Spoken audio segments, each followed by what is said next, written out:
পরে মা আর আমি মিলে বেরিয়েছি ঘুরতে। আমার এখন তো কোথাও বেরোনোই হয় না কিট্টুর জন্য, কারণ ও বেরোলে এত চিৎকার করে। দিদার কাছে রেখে আজকে আমরা ঘুরতে বেরিয়েছি। তো আমরা এবার কি করবো, আইসক্রিম খেতে যাবো ভাবছি। রোলও খাবো একটা, আর রোলও খাবো। দেখি যাই, একটু অনেকদিন পর ঘুরতে বেরিয়েছি, প্রায় 1-1.5 মাস তো হয়েই গেল। যাই একটু ঘুরে আসি। হয় না। আর বেশ সুন্দর হাওয়াও দিচ্ছে, যা গরমটা পড়েছে আর ভালো লাগছে না। লঙ্কা ছাড়া এত বড় সাইজ একটা রোল। কি গো কেমন? আজকে মা রোল ট্রিট দিচ্ছে, কেমন খেতে? দারুণ। মা রোল ট্রিট দিচ্ছে, এদিকে আমি এটাকে এরম ভাবে ধরে আছি। এত গরম, আমি ধরতেই পারছি না খাবো কি।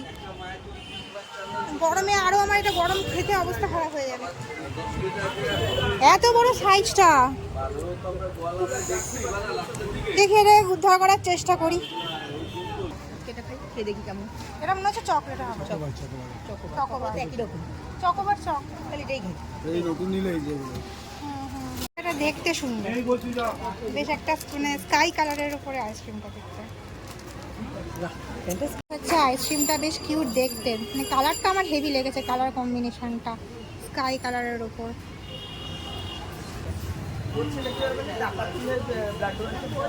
গরমে একটাই শান্তি জিনিস, আমি এই কদিন রোজ আইসক্রিম খাচ্ছি, রোজ।